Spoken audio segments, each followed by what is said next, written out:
Viewer discretion is advised. A 10-year-old Indiana boy was crushed to death after his foster mother, who weighed 340 pounds, allegedly sat on him for several minutes because he was acting bad. Jennifer Lee Wilson, 48, was sentenced in January to 6 years in prison, with 1 year suspended to be served on probation, according to WMAQ. She was charged with reckless homicide in the death of Dakota Levi Stevens. On April 25th, police were called to a home in Valparaiso, Indiana, because the boy was not breathing and turned out to have no pulse, CBS News reported. An officer found bruising on the child's lower neck and chest. Officers attempted to resuscitate the boy, but he was transported to a hospital where he later died. Wilson told police that the boy had just run away from home and she had found him at a neighbor's house and brought him back home. She said he was still acting bad and threw himself on the ground, telling her that he was leaving. According to a court filing, Wilson told police that when she attempted to stop him from leaving, she does not know if she tackled Dakota or they fell to the ground, however her intention was to hold him. She said she sat on his midsection for about 5 minutes. He eventually stopped moving, but she believed he was faking. "Are you faking?" she asked before she rolled him over and noticed his eyelids were pale. Wilson then began performing CPR and called 911. On April 27th, South Bend Memorial Hospital reported that Dakota had died. He suffered organ and soft tissue damage, liver and lung hemorrhaging, and other injuries. An autopsy revealed the cause of death as mechanical asphyxia and the manner of death as homicide.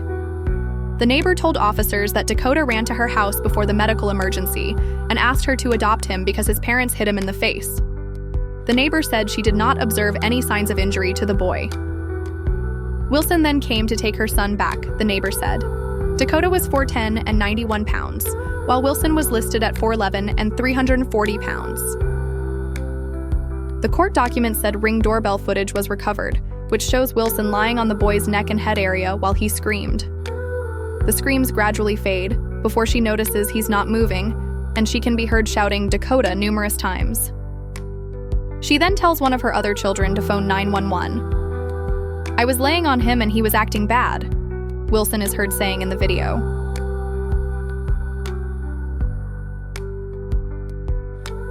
In January, she was sentenced to 6 years in prison, with 1 year suspended to be served on probation. This is a reading from the Find a Grave website. Dakota marched to the beat of his own drum. He absolutely loved the outdoors. Many insects and frogs were caught by him on his bug hunting expeditions. He had a love for sharks and believed he would discover a new species, Legos, where he could build anything. Minecraft, his Pokemon cards, and his tablet. He loved to use his imagination, and believe me when I say, he had a very creative imagination. Dakota loved to read and make up his own stories and even act them out. He was a little performer in front of any camera. He loved to sing and dance quirky at any given moment. He loved to play board games and believed he truly won every time. Levi was extremely artistic. He loved drawing and coloring. When it came to schoolwork, he was brilliant and he truly loved math.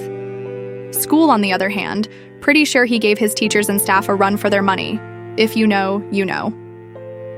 Despite it all, his favorite teacher, Mrs. Tarnowski, stood by his side and was a huge inspiration to him. This little guy was a master bargainer who believed strongly in his own opinions, even if they were wrong. Dakota is at least the second child involved with DCS to have died in April, which Governor Eric Holcomb had designated as Child Abuse Prevention Month. His death has left questions among family members who said they have tried unsuccessfully for several years to gain custody of the boy to remove him from the foster care system. The case also raises concerns about the ability of DCS to adequately protect children who are either in the agency's care or in abusive family situations.